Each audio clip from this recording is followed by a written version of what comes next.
So, do we now have another opportunity to define "quote unquote" man?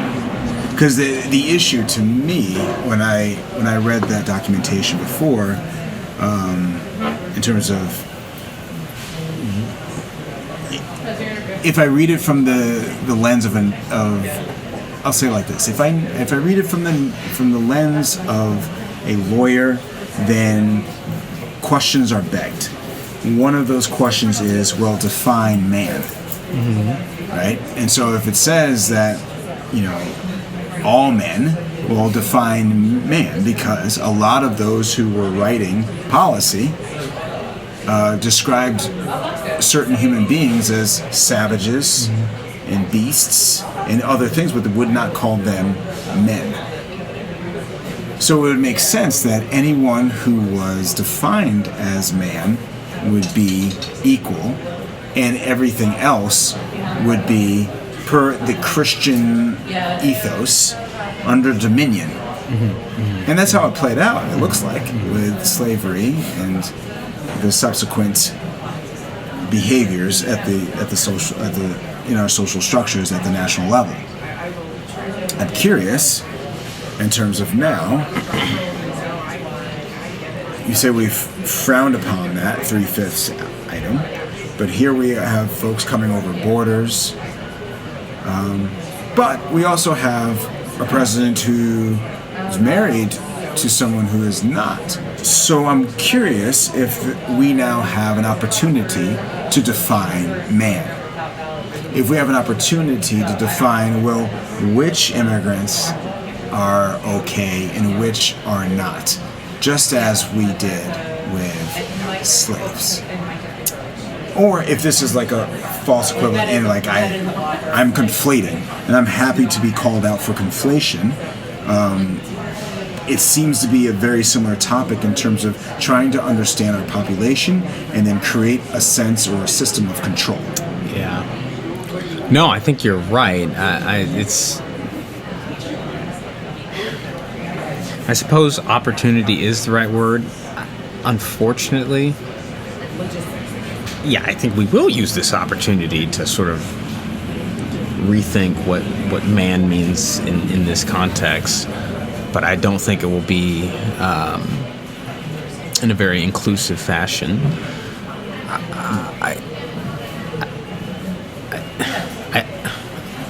I think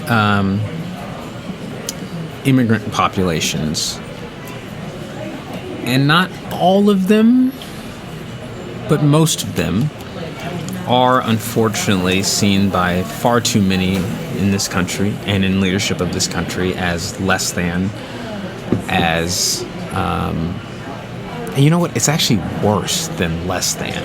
They are, so there's this, pejorative? Yeah, there's this, oh boy, I want to be careful here, but historically, okay, one of the ways to sort of galvanize the people that you are governing, get them to rally around you and your position, is you give them an enemy. Sure. And then you can play this like us versus them type game, right? Works very well in sports. I think it's appropriate in sports. It's dangerous in real life. And unfortunately, I think immigrants broadly are the them for this.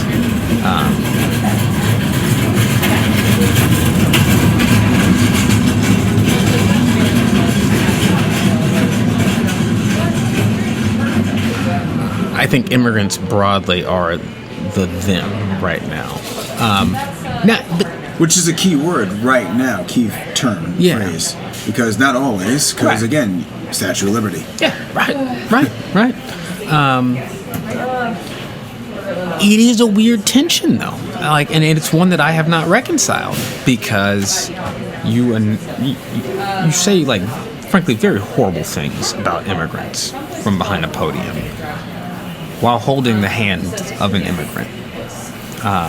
I'm talking about our highest levels of political leadership here. Okay. And how you do the mental gymnastics to reconcile that, I have not figured out. Our current administration is being heavily influenced by a tech billionaire who overwhelmingly relies... Who's an immigrant as well. Who is an immigrant, thank you. And who overwhelmingly relies on skilled immigrant labor through H-1B1 visas. And how you reconcile that, I have not figured out. Like, how internally, how do you reconcile that? I actually don't know. Because if they're the enemy, if we're going to play this us versus them game, and they're the enemy, okay, I obviously don't personally agree with that, but I understand that. That's internally consistent. But it's like, it's us versus them, except for like these ones, because I like them, and these ones because they work for me, and these ones because they vote for me. Like, genuinely, I don't know how that is reconciled. How do you believe, when we go back to, and I'll do my utmost to tie this into the original thesis, Yes. is how do you believe this ties into the happy illusion in terms of the followers who are ingesting that dichotomy? From the perspective of the follower who is supporting the politician that says this, how is it, what is the justification there? What is this is why this makes sense to me? And really try. My gut reaction, my knee-jerk reaction is it's intellectual laziness. Intellectual laziness. You have not wrestled with this problem. Hold on. So does intellectual laziness, that would say that it almost seems like it points to the ability to do something, but not the will to do something. So you're saying that people are smart enough, but are not behaving as such. Yes. Okay. These are not complex problems. I am very sorry. Okay. These are not complex. Excuse me.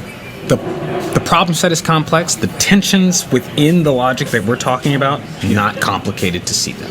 Okay. Barring a actual sort of like intellectual deficiency, Yeah. you can identify these tensions. The fact that you have not tells me that you either have not tried to, Yeah. do not want to, or do not care to. Sure. Now, you asked me to really try, and for me to say it's intellectual laziness is a bit lazy on my part. So here's my best effort at how a supporter reconciles it. Yeah.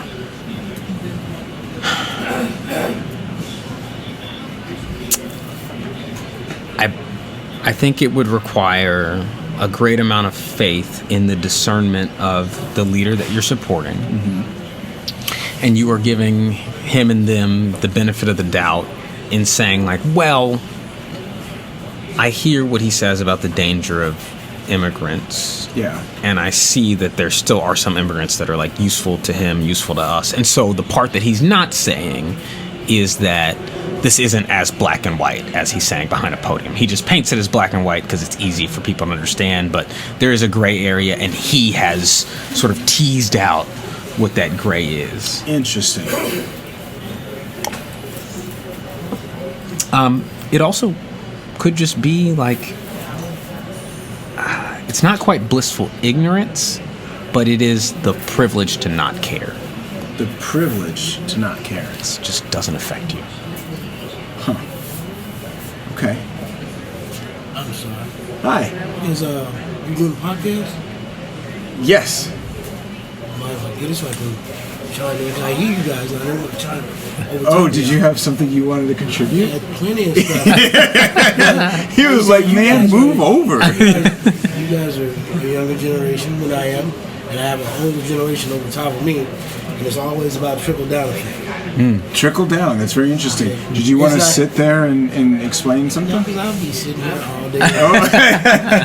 How you say? Just so happened they got PBS on, which is an interesting thing because a lot of times I've noticed from before, PBS shows a lot of things about history of America and African American history. Yes. Okay, so a lot of times beforehand they would put it on late at night. If you got a regular TV, you put it on regular night. So me not being a person who used to be a person who didn't sleep regularly, be like, man, why put all this stuff on late at night? Right. Okay. So when you learn stuff and then go back and research, and you find out it's like, oh, why didn't they tell the people this from the get-go? Yeah. Sure. So when I hear people say about, this new thing about immigration. Immigration is not new. Right. Okay, we're all immigrants. We took it. We didn't take it. They took it from the Native Americans. Sure. Right. And we're here. We helped them build what they have now. And then sometimes we forget Yeah. and live life. Okay. But then when things get good, we have to re-rationalize things and try to put it back together. So if you have older brothers and sisters like I do, who grew up in the civil rights movement, Yeah. and you try to ask them, and they're like, it was a hard time. There's more to that than just you telling me it was a hard time. Sure. Okay. Sure. Because I came up at the end of it, which is kind of weird. And Dr. King died in '68. I was born in '65. Yeah. Oh, okay. Same birthday. Oh, wow. Exactly same birthday. January 15th. So my brothers and sisters, the majority of them were born in California. Okay. And they moved back to my hometown, which is Vicksburg, Mississippi. Okay. Okay. So there's a big difference. Yeah. Yeah. Okay. And in between, there's still a lot of no difference. Okay? Because for what our ancestors built or were forced to build, Yeah. or culturally and tribally with other people. And that's why Native Americans and black people somewhat did together very, because white people are tribal people, Native Americans are tribal people. Yeah. Okay? And when you're being oppressed in any way and you know what's going on, you're being killed, Yeah. eventually you're going to meld together. Yeah. But they never stopped doing what they were doing. Slowed it down, whitewashed it, or up with another order. Sure. Okay? But we're still in this battle Yeah. of humankind. And when we don't get that, we don't get that. Yeah. That's the problem. Okay? Never ever in my lifetime have I ever had to qualify for why I'm always a damn black man. Point blank. Yes, sir. Okay? Yeah. Always. But I'm human first. Yeah. Okay? I come from a very multicultural, very diverse family. I think people are people. You're not gonna come here. I see all the black people sitting over here. Oh, she get up and go move over with you. Anybody come? What's this one? Okay, I'll take it. Whatever. Don't forget who I am now. Right. Yeah. You see, right? Yeah. Okay. I can still love you for who you are, Yeah. Right. Yeah. but don't disrespect me for who you are. Right. Right. Yes.